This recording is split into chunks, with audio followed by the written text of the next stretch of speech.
ketimi. Çünkü yetim aldıda kibirlik bulmuşsun. Anamga köz tegmişsin dep ensireyme.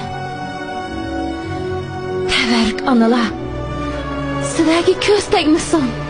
Bu yıl 50 yaşga kirdim. Uyum, balam dep bu yaşga kaçalladı kirip qağınımga özüm hayran. Ballarım meni qabil, iradilik dadam dep bilishidi. Lekin mening bala vaqtlarimni onam dadam hayot chog'larini eslab ko'nglimdan pat yerim bo'lib qolganligini balalarim xiyolig'imni keltirmaydi. Rost. İlgili menmi bala edim. Erke tersa edim. İğirligimni şu chidamchan anam ko'tiribdi ekan.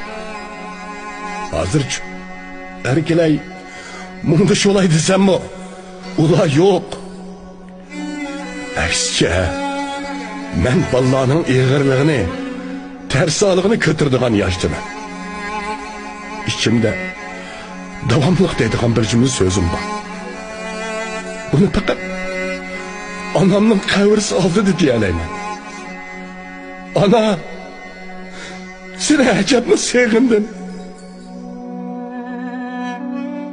Bu yıl 80 yaşga kirdim.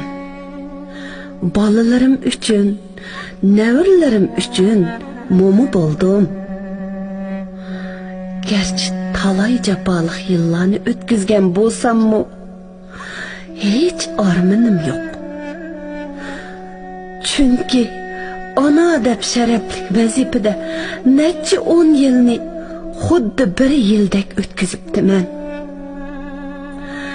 Her qitim beşimge ağır dep gelse rahmetlik ata anamni eslep qalıman.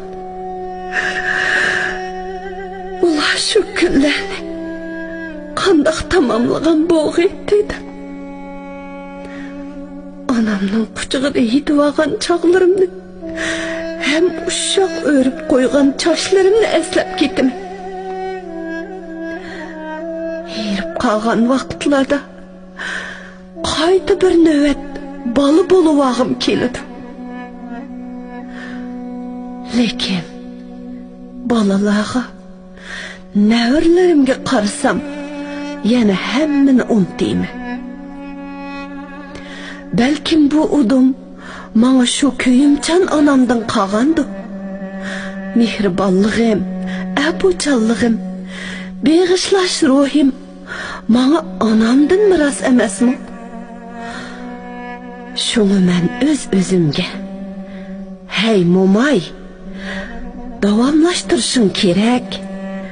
Onalikni, muhabbatni davomlashtirishing kerak deb turman.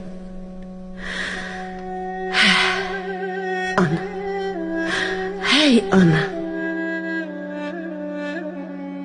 Ana, bayramınız mübarek olsun. Ana, toprak yeşil yaşam.